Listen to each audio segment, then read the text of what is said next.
30 मई 2026 की दोपहर टीएमसी सांसद अभिषेक बैनर्जी कुछ कार्यकर्ताओं से, टीएमसी के कार्यकर्ताओं से मिलने के लिए पहुंचे थे। उन कार्यकर्ताओं से जो कथित तौर पर पोस्ट पोल वायलेंस यानी कि मतदान के बाद हुई हिंसा से ग्रसित हुए थे, उनकी पीड़ित फैमिली से मिलने के लिए पहुंचे थे और उसके बाद जब वो वापस लौट रहे थे तो उनके ऊपर हमला होता है, उनके साथ मारपीट की जाती है, जिसके विजुअल्स आते हैं। साथ में उनको फिर हेलमेट पहनाकर वहां से ले जाना पड़ता है। इस दौरान उनके ऊपर अंडे फेंके जाते हैं, खींचतान होती, धक्का मुक्की भी साफ साफ उन विजुअल्स में नजर आई और साथ में नारे लगाए जाते हैं चोर चोर के। बहुत बड़ा मुद्दा बना और सबसे बड़ी बात यह है कि अब टीएमसी पश्चिम बंगाल में सत्तारूढ़ पार्टी नहीं है, सत्ता से वो जा चुकी है और अब पश्चिम बंगाल में भारतीय जनता पार्टी की सरकार है, जिसके बाद ये खबर आई है। तो अभी हाल ही में चुनाव पूरे हुए हैं, जिसके बाद शुभेंदु अधिकारी ने वहाँ पर मुख्यमंत्री पद की शपथ ली, जिसके बाद इस तरह की जो घटना हुई है अभिषेक बैनर्जी के साथ, उसको लेकर बहुत सारे अलग अलग तरह के रिएक्शंस आ रहे हैं, पॉलिटिकल रिएक्शंस भी आ रहे हैं। उन पॉलिटिकल रिएक्शंस पर एक एक करके बात करेंगे, लेकिन सबसे पहले आपको बता दें कि ये जो पूरी घटना हुई उसके बाद अभिषेक बैनर्जी वहाँ पर हॉस्पिटल गए, एक स्थानीय हॉस्पिटल में उन्होंने डॉक्टर से बातचीत की, उन्हें दिखाया, जिसके बाद डॉक्टर ने पूरी तरह उनको एग्जामिन किया और एग्जामिन करने के बाद उनका एक प्रॉपर प्रेस्क्रिप्शन टाइप रिपोर्ट तैयार की और उस रिपोर्ट में लिखा कि जो डॉक्टर को पता चला कि क्या हुआ अभिषेक बैनर्जी के साथ, और फिर उन्होंने एक दवाई दी। तो इंडिया टुडे से जुड़े पत्रकार जो पीयूष हैं, उनकी रिपोर्ट के मुताबिक अभिषेक बैनर्जी को पेन 40 दवाई डॉक्टर ने लिख कर दी है, जो कि असल में एक एसिडिटी और गैस की दवाई होती है, तो वो उन्हें लिख कर दिया गया है। और बाकी प्रेस्क्रिप्शन और क्या क्या है वो आपको इस वक्त आपकी स्क्रीन पर नज़र आ रहा होगा। तो ये सारी चीज़ें हैं और डॉक्टर ने ये भी कहा है कि आपको हॉस्पिटल में एडमिट होने की ज़रूरत नहीं है। इस तरह से ये सारे तमाम चीज़ों के बीच ममता बनर्जी जो पश्चिम बंगाल की पूर्व मुख्यमंत्री हैं और टीएमसी सांसद अभिषेक बैनर्जी की रिश्तेदार भी हैं, तो वो भी उनसे मिलने के लिए हॉस्पिटल पहुंची थी। उन्होंने काफ़ी गुस्सा जाहिर किया, इसको लेकर उन्होंने एक पोस्ट भी की, जो पोस्ट इस वक्त आपको आपकी स्क्रीन पर नज़र आ रही होगी। उन्होंने सीधे सीधे तो हमला नहीं बोला, लेकिन वहाँ पर उन्होंने ये ज़रूर कहा है कि किलर्स, मतलब बीजेपी का नाम लिया उन्होंने और ये कहा है कि rulers became killers, shame on you BJP.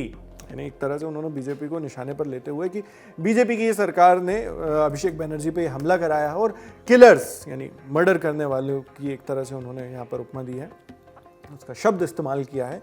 ये चीज़ें हुई। इसके बाद लगातार विपक्षी पार्टीज़ जो हैं, अलग अलग विपक्षी पार्टीज़, उनकी तरफ से रिएक्शंस आने शुरू हो गए, जिसमें से आपको अखिलेश यादव का जो रिएक्शन था वो हमने पिछले वीडियो में बताया था। मैं एक बार फिर से आपको बता दूं कि बंगाल में तृणमूल कांग्रेस के महत्वपूर्ण नेता अभिषेक बैनर्जी के ऊपर जानलेवा हमला करवाकर बंगाल की अराजक भाजपा सरकार ने साबित कर दिया है कि भाजपा नफरत भरी, नकारात्मक, हिंसक राजनीति के सिवा और कुछ नहीं कर सकती है।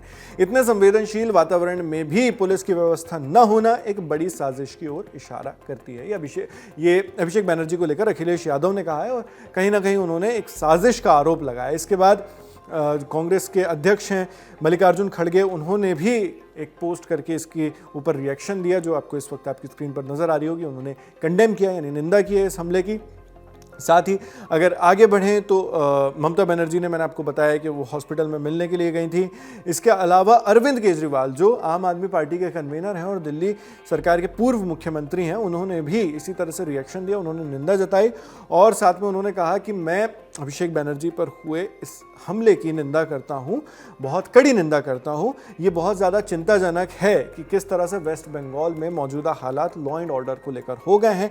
जहां पर भी बीजेपी पावर में आती है वहां पर धमकाने और हिंसक जैसी घटना सेंटर स्टेज पर आ जाती हैं। बीजेपी मजबूत विपक्ष को बिल्कुल बर्दाश्त नहीं कर पाती। वेस्ट बंगाल भी जो है वो एक तरह से बीजेपी की नफरत भरी पॉलिटिक्स का शिकार हो गया है।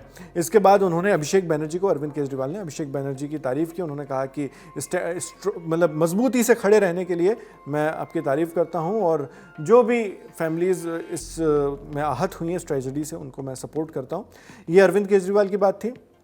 इसके बाद टीएमसी के और अन्य जो नेता हैं उन लोगों की तरफ से भी, डेरेक ओब्रायन की तरफ से भी एक रिएक्शन आया। आम आदमी पार्टी की तरफ से संजय सिंह, जो आम आदमी पार्टी के राज्यसभा सांसद हैं, उन्होंने भी इस हमले की निंदा की और इसकी हिंसा और गुंडागर्दी बताई बीजेपी की, और ये भी कहा कि बीजेपी बंगाल बर्बाद करने की कोशिश कर रही है, उस पर आ गई है। ये संजय सिंह के शब्द हैं।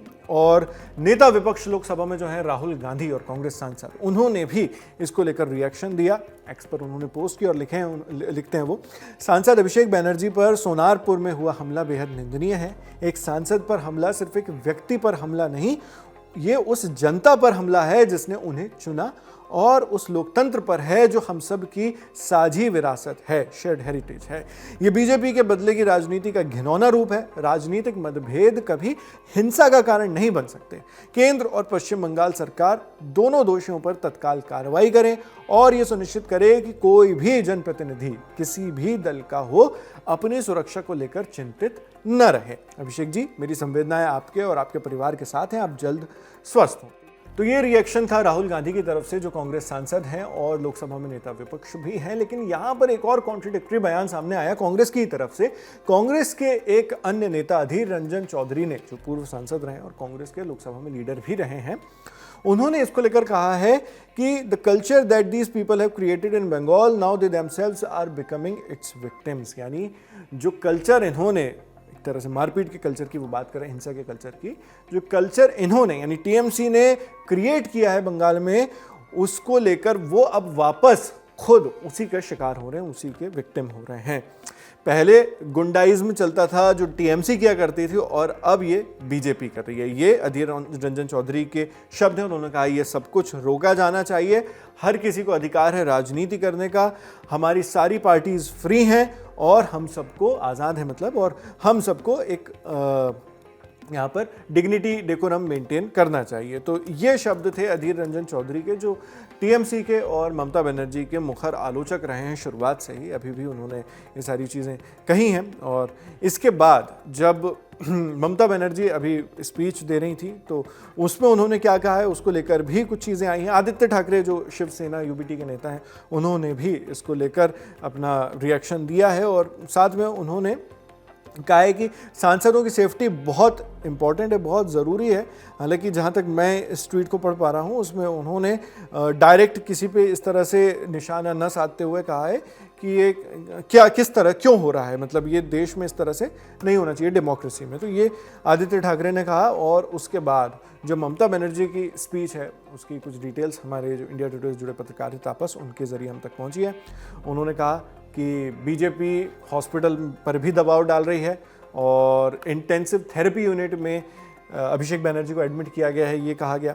साथ में ममता ने कहा कि 3D CT स्कैन, USG और थोरेसिक टेस्ट, इस तरह के टेस्ट करवाए गए हैं। और उन्होंने हॉस्पिटल पर भी आरोप लगाए हैं कि मतलब हॉस्पिटल को तो नहीं, लेकिन हॉस्पिटल से संबंधित आरोप लगाए हैं कि बीजेपी के नेता जो हैं और DC साउथ वहाँ की पुलिस के, वो हॉस्पिटल वालों को धमकी भरे कॉल कर रहे हैं। उसके बाद ममता ने यह भी कहा कि अभिषेक को घर भेज दिया गया है, उनका ट्रीटमेंट जो है वो घर से ही कंटिन्यू होता रहेगा। जो फैमिली डॉक्टर हैं वो उनकी निगरानी में पूरा ट्रीटमेंट चलेगा। और ममता बनर्जी ने यहाँ पर एक सवाल भी उठाया है कि अभिषेक बनर्जी की अगर कंडीशन सीरियस नहीं थी तो फिर उनको ITU में यानी इंटेंसिव थेरेपी यूनिट में क्यों ले जाया गया, और अब उनको इसलिए वहाँ से रिलीज़ कर दिया गया है क्योंकि प्रेशर बनाया जा रहा था। और ममता बनर्जी ने यह भी कहा है कि अभिषेक बनर्जी के बॉडी में ब्लड क्लॉट्स हैं। तो ममता बनर्जी की तरफ से ये रिएक्शन आया, और तमाम जो भी रिएक्शन से अलग अलग दलों ने जो दिए हैं वो भी हमने आपको बताए। इस बीच लगातार खबरें आ रही हैं और पता लगाने की कोशिश की जा रही है कि किस तरह से हुआ। टीएमसी का सीधा आरोप है कि बीजेपी के कार्यकर्ता वहां पर मौजूद थे, और ये जो हमला है, ये जो धक्का मुक्की है, अंडे फेंकने, नारेबाजी करने वाली, ये सारी घटनाएं जो हैं, उस पर आरोप टीएमसी का है कि बीजेपी कार्यकर्ताओं ने ये किया है। अब इसकी सच्चाई क्या है वो जांच में पता चलेगी, और आरोप में कितना दम है वो सारी चीज़ें पता चलेंगी। बाकी आप इस पूरी खबर पर क्या सोचते हैं कमेंट बॉक्स में लिखकर जरूर बताएं। वीडियो को लाइक और चैनल को सब्सक्राइब करें। मैं हूं शेख नावेद, देखते रहिए लल्लन टॉप।